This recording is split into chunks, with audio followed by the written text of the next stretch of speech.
saya akan membahas soal SKB Penyuluh Agama Kristen tentang gereja, kemajemukan, dan multikulturalisme. Yang pertama, sikap gereja yang benar terhadap kemajemukan adalah A. Mengisolasi diri dari komunitas yang berbeda keyakinan. B. Mendorong dialog antar agama untuk memperkuat persaudaraan. C. Menegaskan keunggulan doktrin gereja di atas semua agama. D. Menghindari interaksi dengan budaya lokal. E. Mempromosikan satu budaya di atas budaya lain. Silakan dijawab.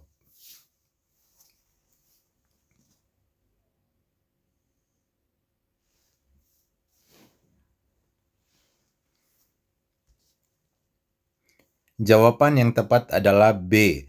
Mendorong dialog antar agama untuk memperkuat persaudaraan. Pembahasan gereja diajarkan untuk hidup dalam kasih dan damai dengan semua orang. Roma 12 ayat 18 termasuk menghormati keberagaman dan menjalin dialog untuk menciptakan harmoni. Soal nomor 2. Bagaimana gereja dapat berkontribusi dalam masyarakat multikultural? A.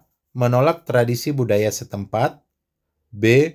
Membangun kesadaran akan kesetaraan dan penghargaan terhadap perbedaan. C. Melarang anggotanya berpartisipasi dalam kegiatan sosial budaya. D. Menguasai komunitas melalui doktrin agama. E. Menuntut semua budaya mengikuti prinsip Kristen. Silakan dijawab.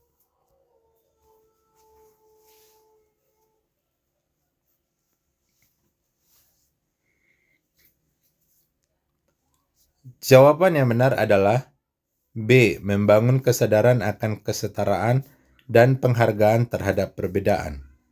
Pembahasan, gereja berperan sebagai garam dan terang dunia. Matius 5 ayat 13 sampai 16 yang mengajarkan kesetaraan dan menghargai terhadap perbedaan. Soal nomor 3. Apa yang dimaksud dengan gereja sebagai koinonia dalam masyarakat majemuk? A. Tempat pertemuan antar agama. B. Komunitas yang saling berbagi kasih dan persaudaraan. C. Institusi yang memerintah atas dunia. D. Organisasi budaya Kristen. E. Lembaga yang memisahkan diri dari dunia. Silahkan dijawab.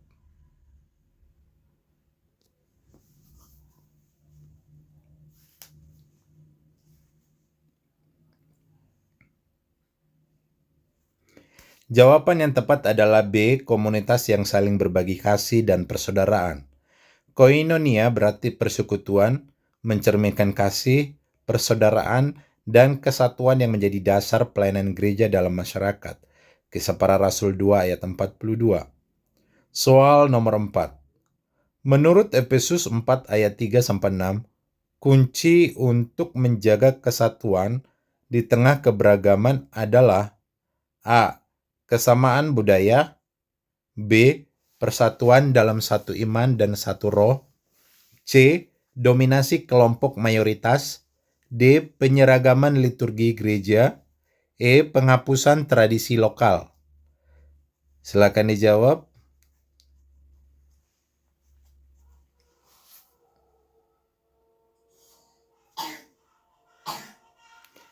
Jawaban yang benar adalah B. Persatuan dalam satu iman dan satu roh. Pembahasan Efesus 4 ayat 3-6 menekankan pentingnya kesatuan dalam iman kepada Kristus meskipun ada keberagaman budaya dan etnis. Soal nomor 5. Bagaimana gereja dapat mempromosikan multikulturalisme sesuai Alkitab? A. Dengan mengganti semua tradisi lokal dengan tradisi gereja. B. Dengan mengintegrasikan prinsip Injil dalam setiap budaya tanpa meniadakan identitas budaya tersebut. C. Dengan mengabaikan perbedaan budaya. D. Dengan mewajibkan semua jemaat mematuhi satu sistem budaya tertentu. E. Dengan membatasi hubungan antar budaya. Silakan dijawab.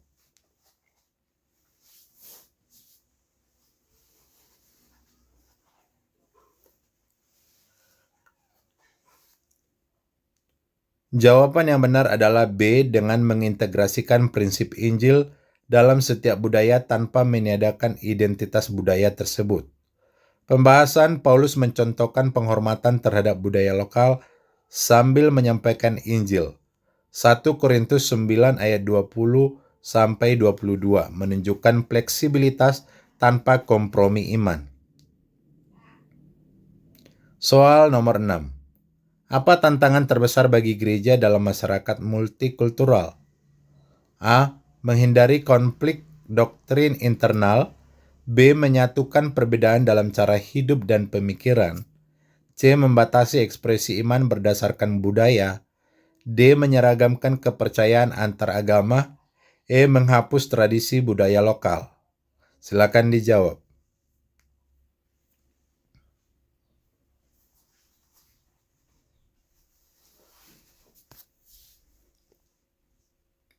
Jawaban yang benar adalah menyatukan perbedaan dalam cara hidup dan pemikiran. Pembahasan gereja menghadapi tantangan dalam menyesuaikan pelayanan agar relevan dengan berbagai budaya sambil tetap memelihara kesatuan iman Kristiani. Soal nomor 7. Apa makna perumpamaan tentang orang Samaria yang baik hati dalam Lukas 10 ayat 25 sampai 37 dalam konteks kemajemukan? A. Mendorong kasih kepada sesama tanpa memandang identitas etnis atau agama. B. Memprioritaskan sesama Kristen dalam pelayanan. C. Menekankan pentingnya kesamaan latar belakang. D. Membatasi pergaulan dengan kelompok lain. E. Menolak campur tangan dalam urusan orang lain. Silakan dijawab.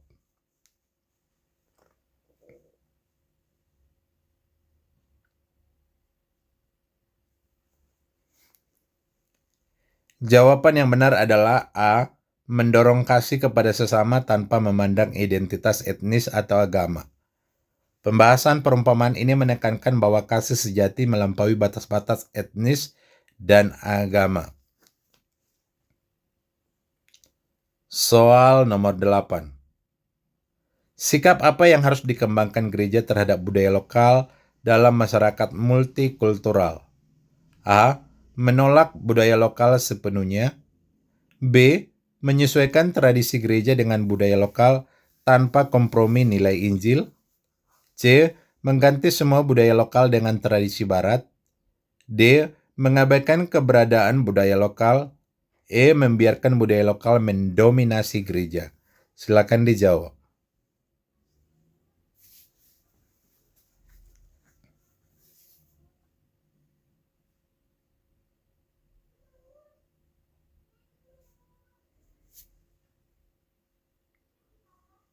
Jawaban yang benar adalah B. Menyesuaikan tradisi gereja dengan budaya lokal tanpa kompromi nilai Injil.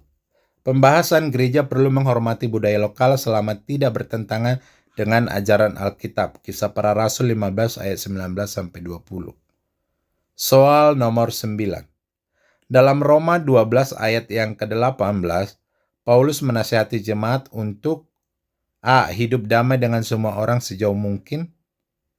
B. Menghindari semua interaksi dengan non-Kristen. C. Memaksa orang lain menerima iman Kristen.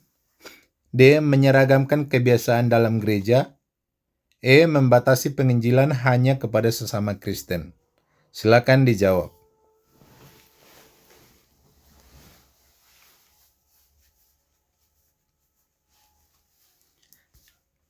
Jawaban yang benar adalah A. Hidup damai dengan semua orang sejauh mungkin. Pembahasan ayat ini menekankan pentingnya hidup damai dalam masyarakat majemuk meskipun ada perbedaan pandangan. Soal nomor 10. Apa peran gereja dalam mendorong toleransi antar agama? A.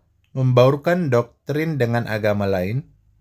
B. Menjadi mediator dan memberikan teladan hidup berdasarkan kasih Kristus. C. Membatasi kegiatan agama lain. D. Menghindari semua interaksi antar agama. E. Memaksakan pandangan gereja kepada komunitas yang lain. Silakan dijawab.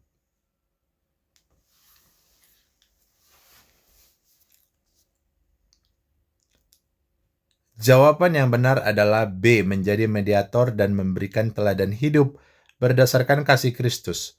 Pembahasan gereja dipanggil untuk menjadi saksi Kristus melalui kasih yang tidak membeda-bedakan.